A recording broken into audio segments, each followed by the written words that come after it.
Salam Perennial, selamat datang di Perennial Law Podcast dalam program Lensa Justisia. Program ini akan membawa kita menjelajahi topik-topik menarik, berbagi cerita, dan berita-berita terupdate mengenai hukum. Bersama saya Kristi, episode kali ini merupakan lanjutan dari podcast sebelumnya, yaitu tentang pencegahan, pelecehan, dan kekerasan seksual di Fakultas Hukum Universitas Tanjung Pura.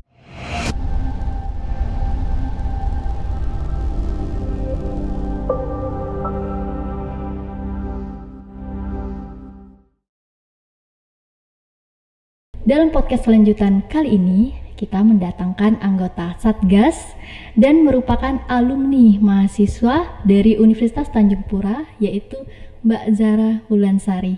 Selamat datang, Mbak. Selamat, terima kasih banyak, Mbak.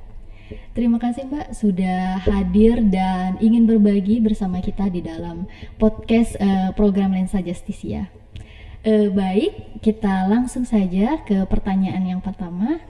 Seperti yang sudah kita ketahui bersama bahwa Permendikbud mengeluarkan sebuah peraturan, yaitu Permendikbud nomor 30 tahun 2021 tentang pencegahan dan penanganan kekerasan seksual di lingkungan perguruan tinggi, di mana pada pasal 23 dalam pelaksanaan pencegahan dan penanganan kekerasan seksual, pimpinan perguruan tinggi membentuk satuan tugas di tingkat perguruan tinggi. Apakah ini awal mula menjadi landasan terbentuknya Satgas atau memang karena mempunyai beberapa aduan tentang pelecehan atau kekerasan seksual? Oke, terima kasih banyak Kak Kristi untuk kesempatannya bersama Satgas PPKS Universitas Tanjung Pura. Baik, ini pertanyaan kenapa ya asal mula ya ke Satgas PPKS itu terbentuk. Jadi ini berawal dari amanat dari Permendikbudristek nomor 30 tahun 2021 tentang pencegahan dan penanganan kekerasan seksual di lingkungan perguruan tinggi. Jadi di Permendikbud itu sudah jelas mencantumkan bahwa semua perguruan tinggi di Indonesia itu wajib menghadirkan satuan tugas PPKS di tiap-tiap perguruan tinggi. Jadi itu juga yang menjadi dasar kenapa Universitas Tanjung Pura memiliki Satgas PPKS. Jadi Satgas PPKS Untan itu juga terbentuk berdasarkan SK Rektor pada bulan November tahun 2022 sampai berakhir nanti di November 2024. Kayak gitu. Oh iya, baik. Seberapa penting fakultas mempunyai satuan tugas untuk aktif dalam mencegah pelecehan dan kekerasan seksual itu? Oke, karena untuk saat ini Universitas Tanjung Pura itu punya satu satuan tugas yang mana di lingkup universitas. Jadi sebenarnya seberapa penting sih peran dari fakultas, peran dari pihak-pihak di kampus ya terkait dengan pencegahan dan penanganan kekerasan itu sangat penting ya Kak, karena melihat banyaknya lumayan ya kasus yang masuk, peran dari teman-teman semua, baik mahasiswa, dosen, tenaga pendidik, dan unsur-unsur terkait dengan Universitas Tanjung Pura itu menjadi hal yang cukup penting. Kenapa? Karena umumnya yang terjadi itu karena lingkungannya juga Kak. Jadi lingkungan itu sangat mempengaruhi pelaksanaan pencegahan dan penanganan kekerasan seksual. Misalnya terjadi suatu kasus kekerasan seksual terus dihadapi oleh salah satu korban nih. Nah korban ini kalau memang seandainya lingkungan korban itu tidak mendukung korban untuk keluar dari permasalahan itu juga tidak akan membantu. Jadi peran serta masyarakat, peran serta warga Universitas Tanjung Pura dalam penanganan pencegahan ini dapat dilakukan dengan ketika melihat kekerasan seksual juga berperan, oh ini salah, terus juga proaktif juga dalam melihat korban. Umumnya ini terjadi terhadap pelaporan-pelaporan ini lingkungan korban itu tidak mendukung, jadi lebih memojokkan korban, terus kayak berusaha membuat korban itu meyakini bahwasanya perbuatan yang dia terima itu perbuatan yang ya udah nggak apa-apa, nggak usah dipusingin, ya udahlah bentar pun kayak gitu. Tindakan yang dia terima gitu, dan membuat korban itu merasa perbuatan itu ya wajar untuk ia terima seperti itu. Iya, mungkin karena pengaruh budaya, kebiasaan. Iya benar sekali. Kayak karena kekerasan seksual ini juga kan merupakan suatu hal-hal yang umumnya orang-orang tuh menganggap ini sepele, padahal ini merupakan suatu tindakan yang sangat berdampak buat korban. Sederhananya dengan contoh misalnya kekerasan seksual kan ada berapa jenis, ada verbal, ada fisik, ada gestur, dan maupun secara online media sosial. Orang-orang nggak tahu catcalling itu banyak ya, nggak tahu catcalling itu merupakan kekerasan seksual. Bahkan ada yang nggak tahu bahwasanya kita menunjukkan gestur-gestur yang sedikit seksual kepada seseorang itu juga merupakan kekerasan seksual. Jadi hal-hal tindakan-tindakan sederhana seperti itu seharusnya memang dapat kita ketahui bersama itu kekerasan seksual dan dapat itu kita cegah lah, dan tidak ada keberulangan kemudiannya kayak gitu. Iya, benar. Ya, baik. Apakah implementasi dari peraturan Permendikbudristek ini sudah efektif menurut Mbak Zara di fakultas kita? Implementasi Permendikbud ini menurut saya menjadi tantangan besar dalam mewujudkannya, karena kalau kita berpacu ke hanya Satgas PPKS Untan itu sangat sulit ya Kak, karena Satgas PPKS Untan itu kita hanya 11 orang, jadi 4 orang dari unsur tenaga pendidik, 1 orang unsur dari 4 orang dari unsur pendidik, terus 1 orang dari unsur tenaga pendidik, dan 5 orang dari unsur mahasiswa. Jadi sangat sedikit untuk menjangkau Universitas Tanjung Pura yang memiliki banyak fakultas. Jadi bagaimana implementasinya, apakah sudah efektif, itu balik lagi sih Kak, kami sangat membutuhkan bantuan dari teman-teman tiap-tiap fakultas, teman-teman Civitas Akademika, baik mahasiswa, dosen dan sebagainya dalam mewujudkan hal ini.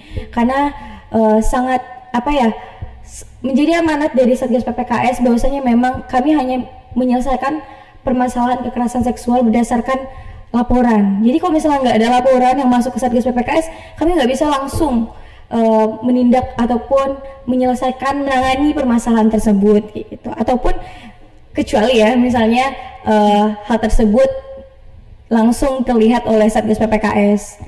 Jadi Satgas PPKS itu juga berlaku sebagai saksi kayak gitu. Jadi benar-benar minta ini ya kerjasamanya oleh semuanya. Baik. Bagaimana seluruh sivitas itu seperti pendidik, staf maupun mahasiswa dapat menjadi agen perubahan dalam menciptakan lingkungan yang lebih aman itu di fakultas? Oke, bagaimana jadi agen ya? Mungkin ini juga yang jadi salah satu yang pengen kami wujudkan di Universitas Tanjung Pura. Harapannya semua warga Untan, Civitas Akademika bisa jadi first aider, yang mana dia menjadi orang yang paling pertama mengetahui, dan dia juga orang pertama juga yang turut serta dalam penanganan kekerasan seksual. Bagaimana caranya? Kalau kita sebagai saksi nih Kak, yang pertama kita bisa lakukan itu adalah kita pastikan dulu korban itu dalam situasi yang bisa kita bantu apa enggak. Kalau misalnya kita ada korban dalam kondisi yang bisa kita bantu, itu kok bisa langsung kita bantu. Berikan atensi kepada korban ataupun pelaku. Misalnya kan pelaku berusaha melakukan tindakan. Kita coba nih intervensi tindakan tersebut. Kalau intervensi tidak bisa dilakukan, kita bisa merekam ataupun memfoto, mendokumentasikan hal tersebut, yang mana hal itu juga akan menjadi bantuan untuk korban dalam melaporkan hal yang dia terima kayak gitu. Dan itu juga melaporkan memfoto maupun memvideokan itu juga ada aturannya. Kita juga nggak bisa langsung kirim nih sebar, ini langsung foto video terus kita sebar ke sosial media, juga nggak bisa. Jadi pelaporan itu ataupun penyebaran informasi mengenai itu juga harus berdasarkan persetujuan korban kayak gitu. Terus kalau kita sebagai korban, apa yang perlu kita lakukan? Pertama, jangan pernah merasa sendiri. Jadi korban itu banyak ngerasa semua pertindakan yang dia terima itu merupakan kesalahan dia. Tidak ada yang bisa menerima dia. Bahkan banyak orang kan nilai, emang kamu kemarin pakai baju apa? Terus emangnya kemarin kok kamu keluarnya malam-malam? Kok kamu mau sih diajak dosen ketemuan malam-malam misalnya gitu kan ya? Orang-orang malah mempertanyakan pertanyaan yang sangat tidak relevan dengan korban saat itu. Jadi sebagai orang yang mengetahui ada terjadinya kekerasan seksual, harusnya kita mendukung korban. Yang pertama, cari dan temukan apa yang dibutuhkan korban. Kalau korban butuh pendampingan secara psikologis ataupun fisiknya, tolong berikan bantuan terlebih dahulu.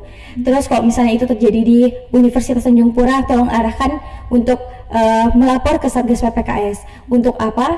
Untuk dapat ditangani secara maksimal Kak, kayak gitu. Satgas, dengan melapor ke Satgas PPKS, dia dapat memiliki perlindungan yang maksimal. Jadi setidaknya kita bisa bantu melalui pendidikannya. Kadang kan misalnya kalau kita menghadapi situasi yang seperti itu, mau nggak mau kita nggak kuliah atau semacamnya Kak ya. Terus apalagi berhadapan dengan dosen yang merupakan relasi kuasanya lebih tinggi daripada dia. Umumnya korban yang saya temukan itu mereka takut untuk melapor